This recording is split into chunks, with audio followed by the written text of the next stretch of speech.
Hello mister Pereira, താൻ സ്വപ്നം വല്ലതും കാണാറുണ്ടോടോ? വല്ല സ്വപ്നജീവിയാണോ? ഉറങ്ങുമ്പോൾ കാണുന്നതല്ല കേട്ടാ, എണീറ്റെന്ന് കാണുന്ന കാര്യമാണ് പറയുന്നത്. വല്ലപ്പോഴൊക്കെ വല്ല സ്വപ്നം കാണണം കേട്ടാ. ചില ബുദ്ധിജീവികൾ പറയും പണം ഉണ്ടെങ്കിലേ സ്വപ്നം കാണാൻ പറ്റുള്ളൂ എന്ന്. എന്നാ ഈ പണമൊക്കെ ഉണ്ടായ പണമൊന്നും വേണ്ടടോ സ്വപ്നം കാണാൻ. കാരണം പണം എനിക്കൊരു പ്രശ്നമല്ല. ഇതെന്താണെന്നറിയാമോ? അബ്ദുള്ള. ഇതെന്താണെന്നറിയാമോ? ഷേഖ് അബ്ദുള്ള. അങ്ങ് ദുബായിൽ ഈ അബ്ദുള്ളയുടെ ഇടം കൈയാണ് ഞാൻ. സാധാരണ എല്ലാവരും വലം കൈന്നല്ലേ പറയാറ്. അങ്ങ് ദുബായിൽ എല്ലാം ഈ ഇടത്തോട്ടാണല്ലോ. മാത്രമല്ല അവർ ഈ വലം കൈ ഉപയോഗിക്കുന്നത് മറ്റു പല ആവശ്യങ്ങൾക്കുമാണ്. ചിരിക്കുകയാണോ കരയുകയാണോ? ബൈ ദ ബൈ, നിങ്ങൾക്ക് ആവശ്യമുള്ളത് പണമാണ്. അതെ, എനിക്ക് ആവശ്യത്തിലധികമുള്ളതും പണമാണ്. അതെ. എന്നെ ഇട്ടുമൂടാനുള്ള പണം ഞാനങ്ങ് ദുബായിൽ ഉണ്ടാക്കി വെച്ചിട്ടുണ്ട്. എല്ലാം വിധിയുടെ വിളയാട്ടം. താനൊന്ന് സ്വപ്നം കണ്ട് നോക്ക്, ആഗ്രഹിച്ചു നോക്ക്, എല്ലാം കൂടെ പോന്നോളും. സലീമേട്ടൻ പറഞ്ഞതൊക്കെ പണമൊന്നും അന്നേരം ഒരു പ്രശ്നമല്ലാതായി മാറും. വണ്ടിയും വീടും കാറും ബൈക്കും വാഹനങ്ങളും എല്ലാം നമുക്ക് നേടിയെടുക്കാനായിട്ട് പറ്റും. നമ്മുടെ ജീവിതത്തിൽ നമുക്ക് പല പല സ്വപ്നങ്ങളുണ്ടായിരിക്കണം. സ്വപ്നങ്ങൾക്ക് അതിരില്ലാതായിരിക്കണം.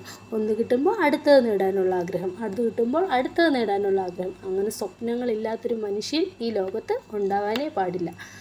താനും സ്വപ്നം കാണണം കേട്ടോ, വലിയ വലിയ സ്വപ്നങ്ങൾ കാണണം. നമ്മൾ സാധാരണക്കാരാണ്, മിഡിൽ ക്ലാസ് ആണെന്ന് കരുതി ഒരിക്കലും സ്വപ്നം കാണാതിരിക്കരുത്. സ്വപ്നം കാണുവാൻ തന്നെ വേണം. സ്വപ്നം കണ്ടാൽ മാത്രമേ നമുക്ക് ജീവിതത്തിൽ മുന്നോട്ട് എങ്ങനെ പോകണമെന്ന് അറിയാൻ പറ്റുള്ളൂ. എങ്ങനെ പോയാലും സ്വപ്നം കണ്ട് ഒരു ദിവസം നമ്മൾ അതിലേക്ക് എത്തും. നമ്മൾ അതിനുള്ള ഹാർഡ് വർക്കും കൊടുക്കണം കേട്ടോ. അല്ലാതെ എന്നും ജോലി ചെയ്യുക, തിന്നുക, കുടിക്കുക, ഉറങ്ങുക, തിന്നുക, കുടിക്കുക, ഉറങ്ങുക, ഇതൊന്നും ഒരു ലൈഫല്ല. നമുക്ക് ലൈഫിൽ എന്തെങ്കിലും ഒരു മാറ്റം ഉണ്ടാവണമെങ്കിൽ നമ്മൾ കാണുന്ന സ്വപ്നമായിരിക്കണം നമ്മുടെ ആ ചേഞ്ച് എന്ന് പറയുന്നത്.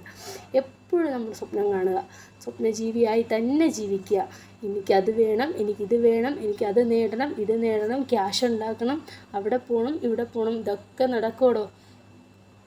ഒരു കഴിഞ്ഞ ദിവസം വാർത്തയിൽ കണ്ടില്ലേ, ഒരു ലേഡി അവിടെ 50-ാം വാർഷിക ബുർജ് ഖലീഫയിലാ നടത്താൻ വേണ്ടി ആഗ്രഹിച്ചു. അവരെത്തിയില്ലേ, അവർ 50-ാം വാർഷികം അല്ലെങ്കിൽ 50-ാം വയസ്സിലെ ബർത്ത്ഡേ അവർക്ക് അവിടെ ആഘോഷിക്കാൻ പറ്റി. അതുപോലെ അവർ സ്വപ്നം കണ്ട പോലെ നമുക്ക് സ്വപ്നം കാണാൻ പറ്റണം. ആ സ്വപ്നം കാണുന്നതൊക്കെ എത്തിപ്പിടിക്കാൻ പറ്റണം. അങ്ങനെയായിരിക്കണം നമ്മുടെ ലൈഫ് പോവേണ്ടത്. അല്ലാതെ എന്നും ഇങ്ങനെ ഒരേപോലെ പോകാനായിട്ട് നമ്മൾ ഒരിക്കലും നമ്മുടെ ലൈഫിനെ വിട്ടുകൊടുക്കരുത്.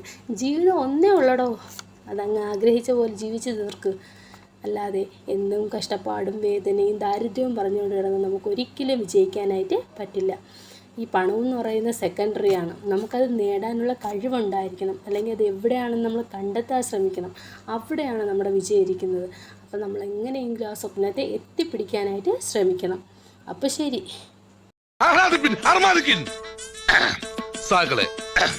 കേരള ഫയർഫോഴ്സിനും ഇവിടുത്തെ നാട്ടുകാർക്കും മണവാളാൻ സൽസിന്റെ പേരിലും എന്റെ വ്യക്തിപരമായ പേരിലും ഞാൻ നന്ദി രേഖപ്പെടുത്തിക്കൊള്ളുന്നു.